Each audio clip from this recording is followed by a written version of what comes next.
Welcome to Bridging Gaps, the business podcast sharing the challenges and stories of fellow business owners.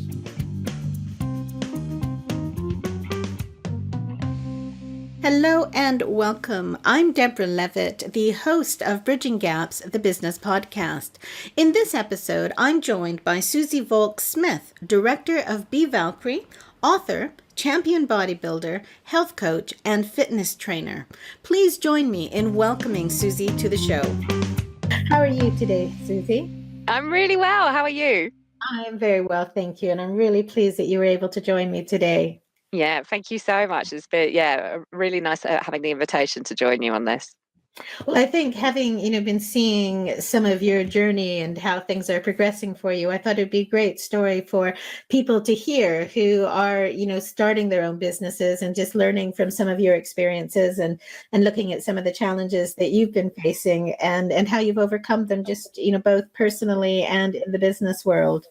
Oh, definitely. Yeah, I'd absolutely love to share it. Anything that can help people and, give people that confidence to actually take the leap and go forward, then yeah, I'll happily share everything. Wonderful. So why don't you start off just by telling us about what your business is? So Be Valkyrie. And also I have to ask, why Valkyrie? Well, so Valkyrie, okay, I'll start with that little story about the name, in fact. So it did start off with allure because, for me, health and fitness is so powerful, and for me, it's the mode for attracting everything you want out of life. So it did start off as allure because that for me was, that's powerfully attracting something. And but it never really resonated with a lot of my clients. And I actually went and started to launch a group program, and my husband Dave, he's very much into his comic books and whatnot. And Valkyrie are female warriors from Nordic mythology, and the name's obviously been used in comic books as well. And here's what about Valkyrie? So I was like, okay. So I named it that, and my clients actually loved it so much that I was like, "Whoa, okay. Well, what do you actually like? Do you like Allure? Or do you like Valkyrie?" And yeah, 9 out of 10 of them, or 90% of them were like, "No, we like Valkyrie," and so it stuck, and it is very fitting because for me, it's all about health, strength, and confidence. And what better representation than female warriors? So it was perfectly fitting, and it stuck. And it was, sometimes things like that just happens. And so yeah, it did. Yeah, so I can't take the credit for the name. I must give a little shout out to my husband Dave there for that one. It's like, damn it, I have to admit that it was him. Yeah. So he'll be very pleased he gets a little mention there. So yes, so Be Valkyrie. So I provide tailored health and body transformations for female leaders and female executives. So it is very much, people really do struggle, about the time, finding that time in their lives to focus on their health. And so many of us place our health as third, or almost most of the time, of our list of values. We value our relationships, we value our careers, our businesses, and they're two really key things. Most of us say health is third on our list, but actually when you ask the same group of people how much time they spend on their health every week, you could hear a pin drop. It's no one wants to fess up how little time they actually dedicate to their health every week. So I help about having a look at that kind of time management around their health and how we can make a healthy lifestyle fit into their lives, along with helping with that confidence to actually, for the women to believe they can achieve what they want to achieve, and also give them that knowledge, so they know what's right for them, because everybody's so unique and so different and so special. So it is really about what is right for that person, what is best for their health, how does it make them feel. And so it is very much at the end of it taking them on that journey so they feel healthy, they feel strong, they feel confident, so they can be the person they want to be, and they can, do the things they want to do. Because even if women are so successful in their business already, they're already at, a place where they may have like a 6-figure income, or they may have their own business. So many people hold themselves back because of how they feel about themselves. They won't speak up for fear of coming across bossy. They avoid social situations, or will change what they're wearing because of how they feel, how they look, and how people will view them and their thoughts around them. And no one should feel like that. No one should. So it's very much about helping people achieve everything they want, and achieve their maximum potential. And when you're talking to people about how they feel and things like that, are you focusing purely on the physical, or are you looking at that overall, sort of the mental and physical well-being and health of the individual? Oh, completely. Everything comes down to how you feel. If you're healthy, if you're focused on health, then weight loss is a, a side effect of that anyway. It's going to happen, whether you want to or not. Essentially will happen.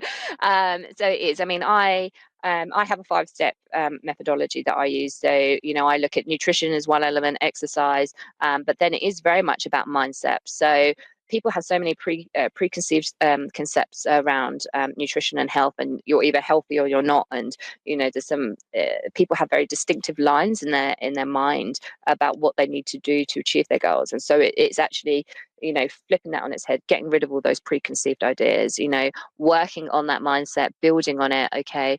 So shifting perceptions, and also building that confidence in themselves to actually achieve their goals, keep them focused. Then looking at their lifestyle as well. So sleep and stress are two huge things that get overlooked within health, and it's almost treated separately from your health, like health and fitness, when it's very much a part of it, and it's so interlinked with your whole well-being.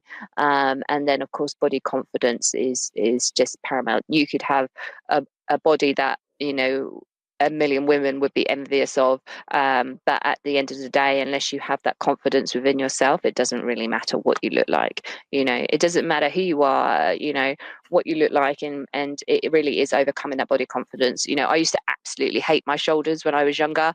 I've always had broad shoulders, and whereas now I'm like, I love it, and I don't care at all. And that is the ultimate goal, to feel that way about yourself, is to feel that. And that, for me, getting to that point is what completely changed my life.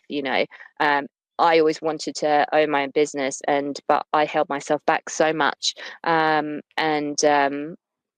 even in bodybuilding, I held myself back. Didn't tell anyone I was ever going to compete in my first show, because I was so afraid of what other people would think of me. As soon as I've got to that point where I'm just like, do you know what? I don't care. This is what I want to do, and this is how I'm going to do it. So then you push through all those limitations, and I wear what I want to wear. I couldn't care less what people thought about my body. And it is so much. And now the whole thing is like, what makes me feel good? What gives me more energy? And that is the thing. It's the feeling. The feeling is the most important thing. Which is so true, that just having that confidence in yourself. And I've been in places where I'm absolutely lacking in confidence, or body confidence. And it's actually very recently that somebody said something to me, and I realized, not at the time, but afterwards, that there were various things that I had done that previously I would have been, oh, I can't go out, I can't wear this because, of whatever. And I had just gone and done them. And so suddenly it was like this burden was lifted off, that I was no longer worrying. I was just oh, actually, no, it's hot. This was in our 1 week of heat. I'm just going to wear this dress because it's nice and cool, and I'm going to be comfortable in it. So it's amazing how much it can just lift you generally in so many different things that you do. Completely. There's some really scary studies actually about, especially young girls. There's a big focus on young girls and body confidence at the moment. And there's a study published about, they tested 2 groups of girls. One, they were just wearing normal attire like trousers, skirts, touch dresses, and another group was wearing bathing suits, and they gave them exactly the same tests, and they sat them in the room the same amount of time, and the group that were in their bathing suits performed significantly worse than the same test than the group that were fully dressed wearing their normal attire. So it does show how that confidence, or being so self-conscious of yourself, how that can affect performance. Yes, and I remember being speaking to a counselor that I was seeing at the time, and telling her that one of the reasons that I knew I was sometimes late was that I was going into an environment that I wasn't comfortable with. So it was normally an environment that was new to me. And if it was a restaurant or something, I was very conscious of the fact that, because I'm short as well, if I was taller, my weight would be carried higher. But because I'm short, I have to squeeze between chairs, and that I felt really, that people would be staring at me. And she said to me, "So why do you think you're so important that everybody's looking at you?" And you know how you just stop? Okay, that's a really good question. Maybe they're Yeah, not. She said, could they just be enjoying their dinner and just, kind of shuffling their chair? And I guess they could be. Um, and it was yeah, just such a completely different way of looking at it, that I was so worried. I yeah. assumed that everybody was looking at me, and it's all in our head, isn't it? Yeah, and that's exactly the same as why so many women have that fear of going into the gym and thinking, "Oh, I don't know what I'm doing," and things like that. And so when I start working with people, and maybe they're not that comfortable initially in the gym, but we start building up to that when they feel comfortable with the exercises, and when they move them to a gym if they're in a different, more private location initially. But and sometimes we scan the room, we have a look around, and we're like, but actually, have a look at how many people are looking at themselves in the mirror, and like how many people are looking at you right now. And then once they start to realize that other people in the gym are so focused on themselves, and they're not even paying the slightest bit of attention to you being in there, then they start to relax and start to enjoy it a little bit more. But yeah, it's quite interesting because it is, people are like, you walk in there, and I was exactly the same when I first started. I didn't even want to have gym inductions, because then people would know that I was new in that gym or I didn't know what I was doing. It was even to that point where I was just like, no, it's embarrassing. I found it embarrassing, which is just, it's crazy now when I think back to it. And but it is all about installing that confidence, and like you said, realizing that people are so self-involved, so self-focused on what they're doing, that they're just not paying the slightest bit of attention to yourself. That's it. Yeah. So, Susie, you talk about the fact that, the bodybuilding, but you're also referencing, how you felt when you started. So could you tell the listeners a little bit about, how you used to feel, and what made the changes that one led you to becoming a champion bodybuilder, which, if I'm not mistaken, isn't something that you really, had foreseen when you were a child, and how that led to the health and fitness coaching and things that you're doing now. Of course, yeah. So I grew up incredibly shy, incredibly insecure, to the point where when I was quite young, I would even go red, by people even talking to me that I didn't know. I was painfully shy. As I grew up, I tried to get over that, became more confident. Teenage years, in my teenage years, I turned to partying, as you do, like socializing, because that gives you some confidence. Okay, it's false confidence essentially. And so I almost relied on that to be the person that I really wanted to be, because I just still had all this shyness and insecurities. I progressed through my career, but I probably say at best my life was lukewarm. Essentially, had moments of greatness, but I wasn't ever where I wanted to be. I didn't feel happy with my body, but I didn't really, I used to think tuna pasta bake was healthy. So, but you just not, we just don't necessarily learn that much about nutrition and health as we're growing up. So, we just go by what we hear in the media a lot of the time. Um, So I got to a point in my career, and I was like, oh, I'm not where I want to be. I want to be doing something bigger, better. I reflected on what I wanted to do, and actually I switched to studying nursing about the same time I started bodybuilding. So it was almost those two things hand in hand, that changed things for me. From the nursing perspective, I really wanted to help people. But I was seeing people in hospital who, particularly like type 2 diabetes, so lifestyle related illness, and they were having like their toes amputated, they were having their feet amputated. They were in these horrendous ways that they didn't need to be into, and that was just from their diet and lifestyle. And it absolutely broke my heart. I did some community work as well, and I saw people from the older generation, and they were basically immobile, but then you could have someone the same age that was mobile, and it is, you use it or lose it. There's studies around women where they can't even stand up on their non-dominant leg. Their one leg isn't even strong enough to hold their own body weight. And, these are all preventable things. And I was just like, for me, the nursing was helping people live with the situation they're already in, rather than focusing on that prevention. And no one should be in that position where they're having a limb amputated because of diet and lifestyle. No one, so that was a huge driver for me. On the other side of that, when I started the bodybuilding, again, I saw that as something where I was like, wow, this is something I could do. I could be successful in this. That was like a driver. I wanted to be successful. But I was so embarrassed by the thought of, if I told everyone what they would think or say about me stepping on stage with these women who I considered to have incredible, amazing physiques.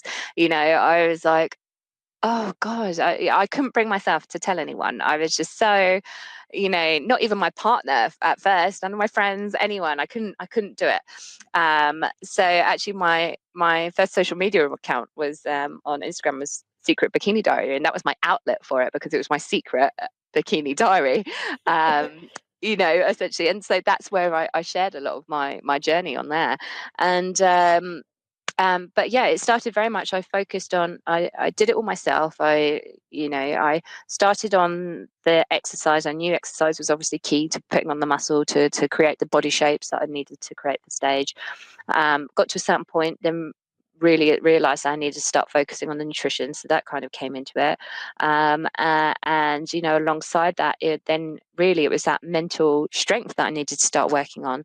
So it was that combination of, the physical side of it, the nutrition and the mindset, that completely, changed my life, like completely, exactly. My energy skyrocketed. My confidence has just been continually growing and growing and growing. Learning how to manage my mindset, overcome these limitations, and that has got me to the point where I am today, where I have my own business, which is what I've always wanted, to have a business. I get to help people, and I just wish that people could see the value in your health and what that can do for you, because it completely changes absolutely everything for you. It really does. And it's so much about, if you spent that much time on your health as you did with, or even just slightly more time on your health compared to like your other two values, your relationships and your career and your business, then just think what it could do for you. It really is so important, and that's why people get so addicted to leading healthy lifestyles when they are healthy, because that is how it makes you feel, and yeah, it does completely change everything. So, and it does really, as you say, it gives you just a whole new perspective on things. I know that, several years ago, I had managed to lose a substantial amount of weight, and unfortunately not in a way that was sustainable, which is why I'm back where I am, and I'm trying to address that now. But the difference in my energy levels, the difference in my confidence in doing things was just phenomenal. And I wasn't I was still overweight, but it was just enough that it enabled me to do so much more and to try things. I can remember one of my goals had been that if I reached this certain point, that I would go gliding. And it's just to try it out. And you get to the gliding thing, and one, they ask you your weight, and two, they're putting on the safety things, and I've got these guys attaching things around my hips and my legs. And I thought, you know what, a few months ago I couldn't have done that. I wouldn't have been able to tell them my weight and to actually let somebody who I didn't know be, adjusting all of these things. And it was a great experience. I really enjoyed it. So that, as you say, that overall lift that you get, it makes a huge difference to all those other aspects of your life. Completely. It really does. And there's so many elements to it. And just the energy you get from the extra vegetables, and I mean, you want literally what you eat, and so if you eat food that isn't very, it's poor quality nutrition, then that becomes your body, and so that has to affect you in so many ways without you realizing. I think because I think it's very much the same as that kind of the smoking analogy and smokers, because you can't see what it does to your body, you almost, it's not necessarily a driver for change. And it takes sometimes for people to hit almost like a rock bottom, whether that's like a mental breakdown, whether it's a relationship breakup. Sometimes it takes like rock bottom points for people to actually make that real change, which is really sad, which you just you don't want. And just making little changes can be so beneficial for you long term. Yes, as you say, just those gradual shifts. So how did you started off deciding that you were going to, have your secret bikini diary and not tell anybody that you were doing bodybuilding. Presumably at some point your partner noticed some changes, and you were actually then going out and being on stage competing with these women that you had, really admired, and which was what had made you want to try it. How did it feel to be making that progress, and I guess to come out, to be, starting to let people know what you were doing? So some of it was very, again, a step-by-step process. Obviously I told my partner and I was like, okay, this is what I'm doing, and he was like, I suspected. So he knew, obviously he'd seen the physical changes, especially from that, and people had started to notice the changes in my body, but people didn't know about the show. They knew I was training and whatnot. So but it wasn't until after my first show that I placed third in the two categories I competed in. So and the sheer amount of tan that you have to have is kind of a giveaway when you turn up for work the next day. So there isn't really much hiding that. I have to explain something. Really, really hot for a day, not. So yeah, that was kind of the moment I had to spill the beans about something that. But yeah, I it started going from there, and that was a real confidence booster for me. And actually, whether I'd placed or not, I mean, the fact that you can get on stage, and actually I pinned more on my placing in that show, whereas now I don't at all. As long as you're it sounds cliche, but you are competing with yourself, and you're constantly looking to improve what you're doing and tweak it, and on there. But at the time, I did pin a lot of a lot of my placing in the competition, which is sad, because a lot of girls, I still see that, and they can go away heartbroken sometimes. But you have to really reflect on where you were, and the fact that a year ago, would you have even seen yourself on stage, being so vulnerable and exposed, because you're not wearing an awful lot, are you? But it is about celebrating your body, and celebrating what you've achieved with that. I personally love it because that physical strength helps me feel mentally strong. And that's why I'm such a huge advocate of strength training, and such a huge advocate of bodybuilding. I love the goal. I love the competition. That's I have a competitive streak in me, so that's why I do the competitions. But the strength training is a huge driver for building mental strength in yourself. And did you find that people were, so I think on your website you might mention the fact that when people think of female bodybuilders, they have this perception of people who are, I think you phrased it as, strong enough to pick you up and carry you off somewhere. Yeah, that's right. And at first, when I launched my business as well, I thought people had these preconceived ideas around bodybuilding, and traditionally it was you had very, very muscular women. Traditionally it was like that. So which is very, very hard to achieve unaided. If a lot of women, you do, it's a lot of hard work for us to put on any kind of muscle, really. And it is very much the style now is, if you can picture a sprinter, like a female sprinter, Mm-hmm. that is basically what the style is now for female bodybuilders. You can put on more muscle, you can go for that bigger look if you choose to, but the style is that athletic look. That's what it is. And so obviously there's been a huge boom on social media with fitness models and things like that, which is fantastic in many respects, because that means that the generation that runs social media, they see that, and that has been a huge driver. You see more and more girls weightlifting now, more and more women weightlifting, which I think is absolutely amazing, with that, and hopefully they'll really see the benefits from that. And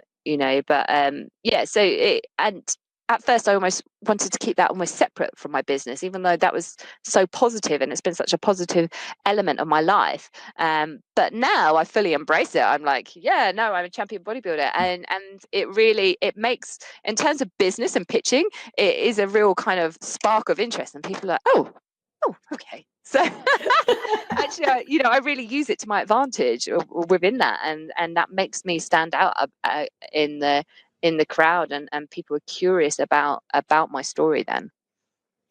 Well, and I think that, looking at you, and when I first met you as well, because I've got the preconceived notion of what a female bodybuilder or even a male bodybuilder looks like as well. And so looking at you, when you then said you were a champion bodybuilder, it's like, oh, and it's, obviously you're not going to be lying about it. So it does then start to raise those questions and that curiosity. And okay, well, you're not what I would have expected. So is it that you were a champion bodybuilder, and that was in the past, and now this is how you look? And it's like, no, okay, no, you still are a champion bodybuilder. So okay, well, that's something to think about. So I can really see, well, one, how it's made me think about it differently, and how it would inspire questions and curiosity from the people that you're speaking to. Completely. And the power is in the story when it comes to business as well, like your story. And that's what people really are curious about, and who you are and stuff. And yeah, exactly. And it's about breaking down those barriers. Like, women are so afraid of lifting weights because they don't want to look bulky, and and it just doesn't work like that. And that is one of the fabulous things about weightlifting, is you can literally shape your body no matter how you want. So if you want to create a shape around your shape your legs, or shape your shoulders, or shape your arms, you can do so. If you think it's getting too big, you train it less or change your training. You can literally create shapes with your body through weight training. And exactly, it's such a fantastic thing. And exactly, to be able to represent that string, represent what it looks like to still be feminine, and and still have that physical strength, and still have that a feminine muscle, essentially. I love being a role model for that, just purely because of, I know the benefits that you can get from weight training and strength training as a woman. And did you find people were, so when you told them what you were doing, you came back with the super tan that obviously hadn't just happened naturally overnight. Did you find, did people have any negative preconceptions, or did people worry that, you might therefore be taking steroids or damaging yourself? All of those preconceptions that we hear. Were your friends and, family worried, or were they excited for what you were doing? Yeah, I mean, my mum always, whenever I start getting close to a show, she's like, "Are you eating enough?" That's the number one thing. Are you eating enough? I'm like, yes, this is controlled weight loss. And to be fair, I eat far more than what most people eat on a diet. I eat far more. I can eat close to 2,000 calories and still be losing weight around it. So yeah, it is very, very controlled. So that's my mum's worry, but your mum's always going to be like that, isn't she? Absolutely. Whatever you're doing. Yeah, I mean, of course, the steroid question does come up, because that's such a thing that's well known within the industry that people have done. You don't need to, for that athletic figure, the sprinters can have achieved that figure. So it does come up as a topic of conversation for time to time, but it would be literally the women who are on the far more muscular side of the scale would more likely get those questions, really. But yeah, most of the time is like people, it's just more the curiosity. And it's funny because so many people, they're like, I don't think I could do it because I just love my food too much. It's like, but you can still, and there's all those preconceived ideas, and it is very traditional bodybuilding where you just eat chicken, broccoli, and rice, and that is your diet for the next like 4 months. But that's as science evolves and we learn more about our bodies and we learn more about nutrition and physiology, you can lose weight. No matter what you're eating. Obviously, you want to do it in the most healthiest way possible because you're in a calorie deficit. So fruit and veg are very much important to you, but there is that thing. If you want to eat some chocolate, then go ahead. You apply that 80-20 principle, but the other way around. But you eat well 80% of the time, and then 20%, you can still do it. The closer to the show, you do have to be slightly more conservative with what you're eating. But it's like anything, it becomes second nature. So when I first started, the first year was very mentally taxing. It was completely new to me. I'd never even really dieted before, apart from to cut out sugar. And whereas now I'm like, okay, well, I know what I need to do to get from A to B, and yeah, it just becomes second nature. It becomes a part of what I do and who I am. And as you say, you know how to train for it now. You know what's happening. So it's, I guess it's like anything that we do. Once we've done it a few times, we know how to prepare. It's like when I was traveling regularly for business, I used to, I was going up to Manchester, I think, every week, and the taxi would arrive at 5. I would step out of the shower, open my window, and shout at him and say I would be down in a few minutes. And in the few minutes, I would finish, sort of getting dressed and things, pack, and leave, because I knew exactly what I was taking. I knew exactly what I needed to do. So it was an incredibly efficient process. Exactly. As soon as it's systematized, and knowledge is power. Knowledge is absolute power. Once you have that confidence in what you know, then it just becomes easy. You can apply it. So the bodybuilding was obviously a key thing in terms of your personal confidence, your feeling about how to help yourself and to, I guess, give you the confidence to go into business. And I know that you were working for an airline. You did a mixture of, cabin crew, so flying around the world, and you were doing that while the bodybuilding. But you've also then started a business, because I know it's a really exciting point for you that you've just left your job and have gone full time into running your own business. So, well, first of all, let's start with that. How does that feel? Oh, absolutely fantastic. I've been part-time for a while now as I was growing my business. It came to it, and in the end, my career at the airline felt like it was more of a hindrance, and I fell out of love with what I was doing.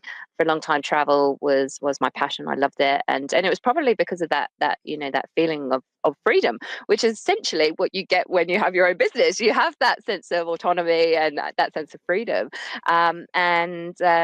This just, once I enjoyed working with people, and that was something I really enjoyed. I really enjoy the people development side of things. But the flying side of it as well, there's only so much you can take in terms of people getting upset when there's no beef left. You know what I mean? So that's not helping people. So pick something else. So I wanted to truly make a difference with people's lives, and because health and fitness has been so life-changing for me, that's what it's really about. Is how can I make a difference to these women? How can I make sure they don't end up frail, fragile in a hospital bed somewhere, how can I improve their confidence? So, they really get everything out of life that they want to. So how did you make the decision to focus your attention on, to take that bodybuilding, that fitness that you were applying to yourself and to apply it to a business, and then to focus on women, to really go, actually, this is what my niche is going to be. I want to help these people rather than, finding something else or going down, I guess a more traditional personal trainer route where quite often they start off by working out of gyms, that sort of thing. How did you find your path, Suzie? Yeah, well, initially I thought I loved the bodybuilding scene. I love that. I wanted to work with competitors, but do you know what? When they make that decision to get on a stage, they've already got that drive to achieve that goal. So they need the knowledge, but not a lot else out of it. And I was like, well, actually, they've already made that decision. They know what they're doing. They've decided they're going to do that, whether they work with me or work with someone else. So I was like, who actually needs help? Who actually needs help? And I think there is more, I'm going to differentiate people here by being bodybuilders and general populations. It's more, the general population that needs it. And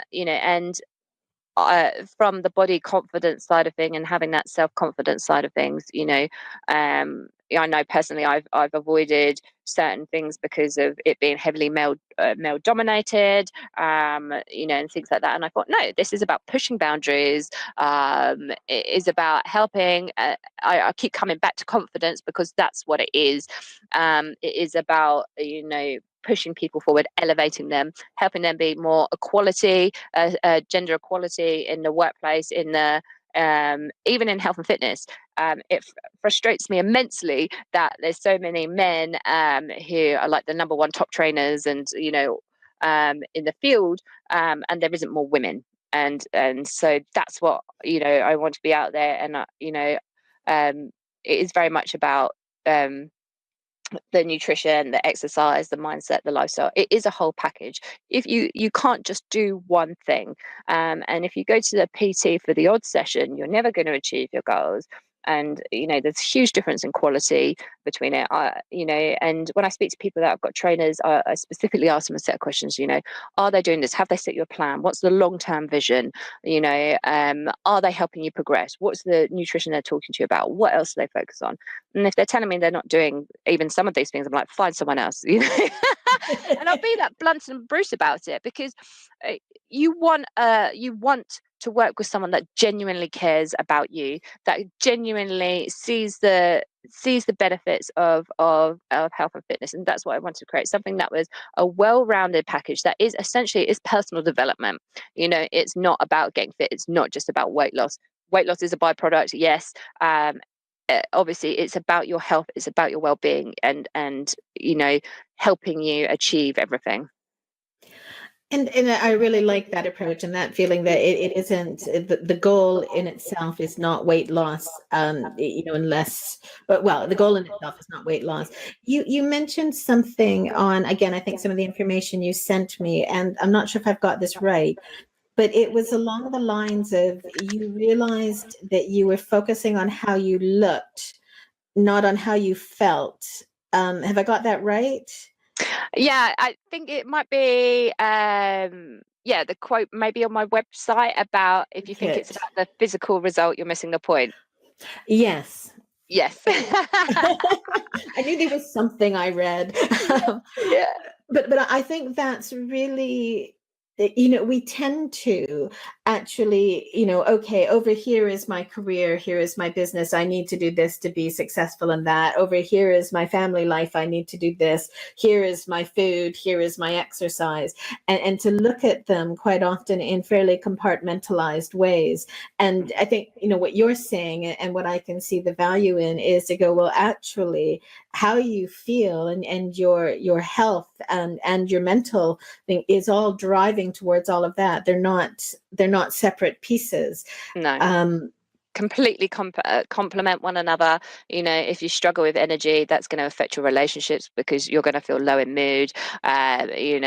You could even, the job you once loved, you could end up hating, resenting. You'll feel jealousy. You'll lose that passion, that energy and drive because of how you feel. You're burnt out. You're tired. You're stressed. The nutrition is poor nutrition, which is affecting your mood and energy. All of those things. When actually, if you focused on your health and essentially ran your health like a business, have that 5-year plan, have that 3-year plan, have that 1-year plan, have the projects running inside it, run your health like a business, and your whole life will change. You'll have that energy. Do you know what? You'll create more time at work, more free time, because you'll be more productive at work. You'll have better concentration. You'll enjoy it more, which will enable you to achieve so much more. And then that means less time spent at work, more time which you're with your friends, family, loved ones, to do everything you want to do, which is what you're working for, to provide yourself with this lifestyle. So actually looking after your health will help you in those areas and just to improve your whole quality of life. And I can just see on your face as you're talking to me about that, how strongly you believe this and how animated it's making you to be sharing it, which is wonderful. So when you're speaking to people, to potential clients or to just people generally, do you find that most people get it when you talk to them? Or do you find that there are some people who are going, well, actually, no, I only want to talk to you. I just want you to help me with my strength training, or I just want you to do this. Or do people get that what you're offering is more than that? Yeah, I mean, it's very much a journey. I suppose like any other, if you compare it to like any other business or service or product, it is very much that thing. People don't like being told they're wrong about things. So you do have to very kind of gently show a story, or show the changes, or show how much your body is all interlinked. One of my nutrition workshops focuses very heavily on hormones and how that's all interlinked, and that's such a huge eye opener for a lot of people. But you do, I do get people say, "Oh, do you do the odd session?" I'm like, no, I just don't work with people like that, because that's not how you get results. This isn't a quick fix. This is how you change your life.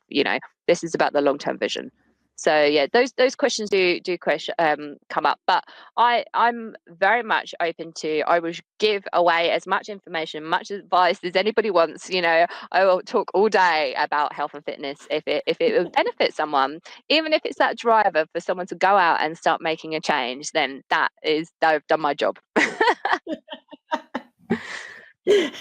So how do you take a break? How do you relax and get that downtime? So running your own business has its own demands, especially in the early stages. And I know it's progressing really well for you, but it's demanding. How do you make sure that you have fun? And what do you do to have the fun and to make sure that you're looking after yourself? Well, admittedly, I am a workaholic. But it's a Damn good thing I love my job. I know, it's a good thing I love my job. No, but I do try. I actually treat. But I treat my health like it's part of my business. So I actually class the time that I'm training and doing things that are benefiting my health. I actually class that as my work time. So that is something that's contributing to my business. Mhm. So that's very much factored into my diary as that. But in terms of doing things, I enjoy, yeah, I do make sure I'm like, who do I really want to spend time with? Who haven't I connected with? And yeah, making sure I do have those windows of opportunity to engage with people. Sometimes it's even, calling someone up. So I may have them on my, you know, hands free on my car, and I rig up my family and just have a chat. And that's really nice and relaxing. I do it at home after an evening, with clients, and I'm on my way home. And so that's a really nice thing to do is that. And then when I get home, making sure that Dave and I have a nice, quality conversation together. But it is very much diary management is at the forefront of that, making sure that that is factored in. Because otherwise, yeah, I can get but that's the problem. If you love your job so much, or love what you do so much, and you're passionate about it, it doesn't seem like work, does it? It just seems like, you're Yeah, doing. exactly. you're Right. enjoying it, so you don't feel the need to necessarily, have breaks from it. So as long as you're getting the things that you need in your life. And do you find that with it that there's, any things that you do to manage, I guess, getting stressed, or well, prevent yourself from getting stressed, or to just keep yourself, sorry, I hate this saying, but keep it real. I can't think of anything Yeah. else just now. Yeah, totally. And that's been a huge learning curve for me because whilst I, health and fitness is my focus, running a business is almost like a whole other thing. So I have gone through periods of complete overwhelm. But it is very much about, you know, outsourcing the things that I don't need to be doing. That has been a huge way, having someone come in and do a lot of that for me.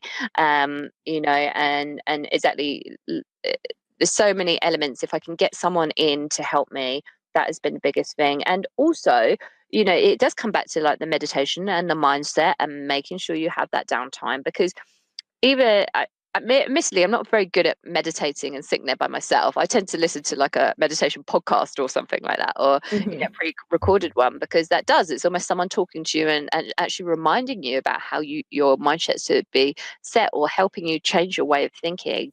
And that is absolutely huge. So I spend a lot of time listening. I'm a huge audiobooks fan, a huge podcast fan. That's what I really, really enjoy. So I do. I make sure I meditate every single day now, and that's been a huge, huge thing to help relieve stress.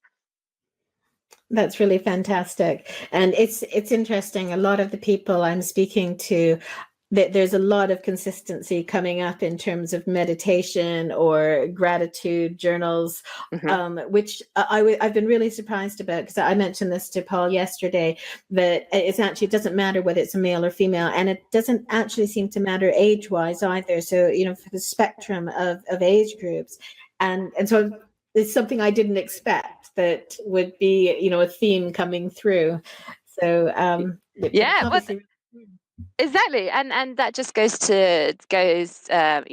tribute to that. You have seen this growing awareness of how important it is to look after your mind and your mental health, and I'm hoping that's going to shift more towards the health and fitness sphere as well, which I think it is, because there is that emerging trend of clean and lean leaders. And so if you want to perform at your best, if you want to stay, be at the top of your game, then health is so, so important. So hopefully that will open up the sphere so much more to people using their health to be those top performers in their business and in their careers. So, if you were to look back on your experience so far with setting up your business, are there any things that any tips or advice that you would give to somebody else who's considering doing the same? Totally. Well, look after your health. That's another one thing. Yeah.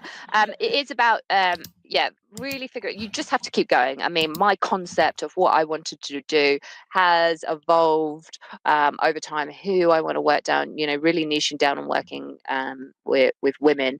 Seeing that long term vision as well. But yeah, just it is. You have to start. Some things can be big and scary. Even going networking for the first time was a huge hurdle, and I was like, oh, I don't really know what I'm kind of doing. But it is just pushing yourself, even if it is a little tiny thing. It is consistency. Keep taking those little steps. So exactly the same as health. Just make those little changes. Speak to as many people as you possibly can.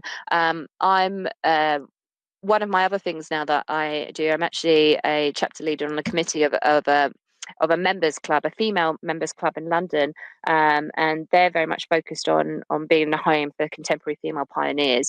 And and it's surrounding yourself with those like-minded women, surrounding yourself with people that are at that mindset. And you hear that from so many leaders as well. How many people say that? Go to the places which make you feel good. Go to the places which level you up. Surround yourself with ambitious people. Surround yourself there at the place you want to be. And because that completely, again, changes your mindset, and you come away feeling so uplifted, and you're like, yeah, I can do this. Totally, I could do this. But yeah, get help where you can. As soon as you can, outsource something in terms of stress, and that definitely helps. Whoever's got the experience, something that you could spend 6 months trying to learn or mulling over, someone could help you in a day, essentially. So it is just meeting as many people as you can that can help you on your journey. Excellent. Thank you.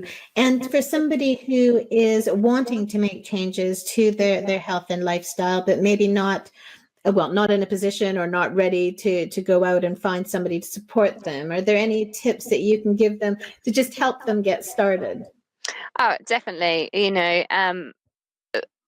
First thing is kind of looking at your diet, assessing kind of where you're at, really. Having an understanding of how much your body needs is a really good a good starting point, because everybody's very different. And then keeping a food diary, and then keeping a food diary is probably one of the biggest eye openers you can possibly do. To my shock, one of the biggest shocks, I think, was actually the sheer number of calories in 100 grams of chorizo. That absolutely blew my mind, and it was most disappointing as well. So Like, damn it, I want to have that. I thought it was just a little bit. no, I was like, no way is that like 1,000 calories. I was like, this is crazy. So, that's a huge eye opener. So it's all about learning about your body and having that understanding of what you're fueling yourself, because you'll just run on autopilot. If you don't pay any attention to your nutrition, you will just literally run on autopilot. You may think you've eaten well because you ate an apple in the morning, but then you forgot about that chocolate bar and the piece of cake and all of those things you had in the day. So it is about having that, being consciously aware of everything you're doing, and then start looking at where you want to change. Okay, fine. I want to take sugar. I have too much sugar in my diet, so I'm going to start taking that sugar out. So and break it down. I used to drink like the Starbucks and or the coffees that have got syrup and then add extra sugar in it and then cream on top, the ones that are also like 800 calories or whatever. And so I started weaning myself off that. I knew I could never stick to like the body building diet or make lasting changes if I did too much. And I very much use that stair-step method, those small micro changes with my clients, because it is so effective. Start weaning yourself, drop down to 1 sugar in your tea, then take it out completely. Then if you want to change milk, change it. Look at your breakfast. What do you have for breakfast? Make sure you eat breakfast for a start as well. So many people don't. But having an understanding of the energy requirements of your body is also huge. And then just look to up it. Give yourself little rules. I will eat 1 piece of fruit a day. When you've got the hang of that, I will eat 2 pieces of fruit a day. Okay, I'm going to now introduce vegetables. There's so many people that don't even eat any fruit or vegetable, any fruit or veg a day, and it's incredible. And they think because it's on a piece of pizza, they're like, oh, I had some onion. There was a green pepper there, honestly. Yeah, completely. But yeah, just start creating that awareness. Just be aware of it.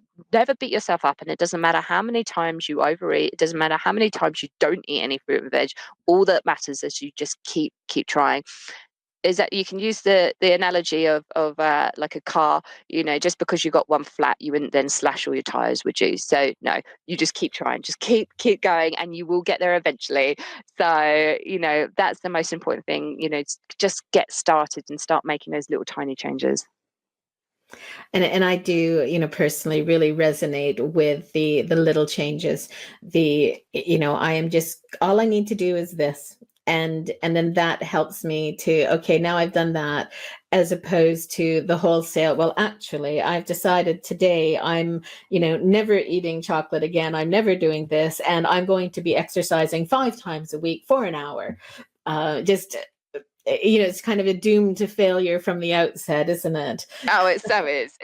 And actually in my ebook I've got about the 7 mistakes, that's one of the things in there. And that's the exact analogy I use about people saying, I'm never going to eat this, I'm going to go to the gym 5 times, and then by week 3 they probably haven't even bothered washing their gym kit by this point. It's still in the wash bin somewhere, and then they're like, oh well, I'll just have this, and then